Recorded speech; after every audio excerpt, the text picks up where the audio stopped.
मैं हूं गुरप्रीत। आप देख रहे हैं खबर महाराष्ट्र। राजधानी मुंबई के परिवहन क्षेत्र में क्रांतिकारी बदलाव लाने वाली कोस्टल रोड परियोजना में अब एक संगीतमय अध्याय जुड़ गया है। कोस्टल रोड पर तैयार किए गए देश के पहले म्यूजिकल रोड इस अभिनव प्रकल्प का भव्य लोकार्पण मुख्यमंत्री देवेंद्र फडणवीस के हाथों किया गया। इस प्रकल्प के शुरू हो जाने से मुंबईकरों का सफर अब केवल तेज और सुविधाजनक ही नहीं बल्कि बेहद रोमांचक और मनोरंजक भी बन जाएगा। मुख्यमंत्री फडणवीस ने धर्मवीर स्वराज्य रक्षक छत्रपति संभाजी महाराज कोस्टल रोड के अमरसंस गार्डन से ब्रीच कैंडी के बीच निर्मित मेलरी रोड का उद्घाटन किया। मुख्यमंत्री फडणवीस ने कहा कि इस सड़क से गुजरने वाले वाहन चालकों को आधुनिक हंगेरियन तकनीक की मदद से फिल्म स्लमडॉग मिलियनेयर के मशहूर गीत जय हो की धुन सुनाई देगी। कोस्टल रोड का ये म्यूजिकल रोड केवल एक इंफ्रास्ट्रक्चर प्रोजेक्ट नहीं बल्कि मुंबईकरों के लिए एक नया यादगार और मंत्रमुग्ध कर देने वाला अनुभव साबित होगा।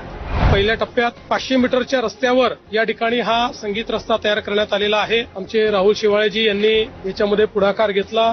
सीजी साहेब देखील या ठिकाणी आहेत। त्यांच्या मदतीने हा रास्ता आपण या ठिकाणी केलेला आहे। राज्य सरकार और टाटा ट्रस्ट के बीच सामंजस्य करार हुआ है। यह करार मुख्यमंत्री की उपस्थिति में संपन्न हुआ। मुख्यमंत्री सहायता निधि के तहत गंभीर और दुर्धर रोगों के लिए अब आसान और किफायती उपचार उपलब्ध होंगे। साथ ही स्वास्थ्य, पोषण, जल संधारण और ग्रामीण विकास जैसे शासकीय प्राधान्य कर्मों को भी इस भागीदारी से मजबूती मिलेगी। राज्य सरकार का प्राधान्य प्रत्येक परिवार के लिए बेहतर स्वास्थ्य, पोषण, जल सुरक्षा और आजीविका सुधार सुनिश्चित करना है। इसी उद्देश्य के तहत सरकार ने टाटा ट्रस्ट के साथ कुल 12 करार किए हैं। इसके अलावा नाम फाउंडेशन ने भी जल संधारण विभाग के साथ करार किया है। मुख्यमंत्री सहायता निधि के तहत गंभीर और दुर्धर रोगों के लिए आसान और कम खर्च वाले उपचार उपलब्ध कराना ही इस करार का मुख्य उद्देश्य है। टाटा ट्रस्ट के अध्यक्ष नोएल टाटा ने कहा कि इन सामंजस्य करारों पर हस्ताक्षर करके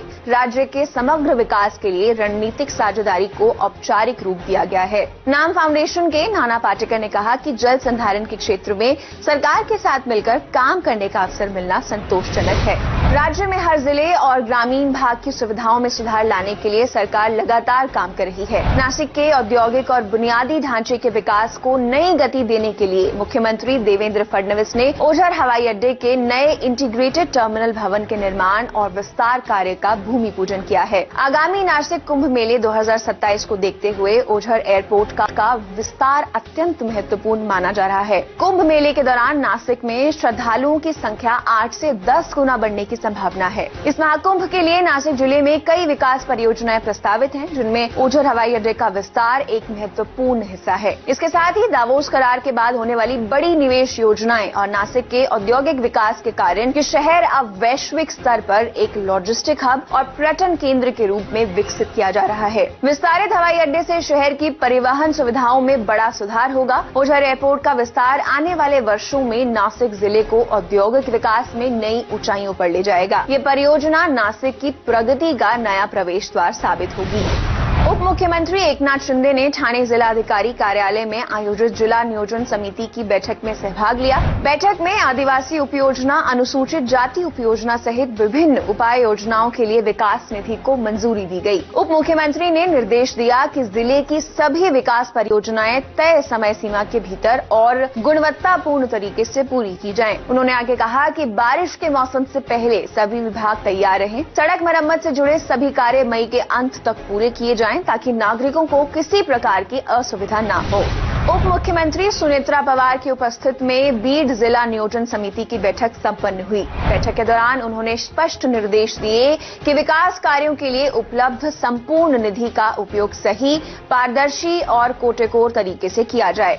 सभी काम तय समय सीमा पे पूरे हों, निर्माण कार्यों की गुणवत्ता उत्कृष्ट रहे और कोई भी परियोजना अधूरी ना छोड़ी जाए, इस पर विशेष जोर दिया गया। उप मुख्यमंत्री सुनेत्रा पवार ने यह भी कहा कि अजीत दादा की विकासमुखी नीति को आगे ले जाते हुए जिले में चल रहे प्रत्येक प्रकल्प को पारदर्शक तरीके से पूरा किया जाए। आगामी वर्ष के नियोजन को प्राथमिकता देते हुए समय पर पूरा करने पर भी चर्चा हुई ताकि बीड जिले के विकास को नई गति मिल सके। इसी के साथ यहीं रुकते हैं। नमस्कार।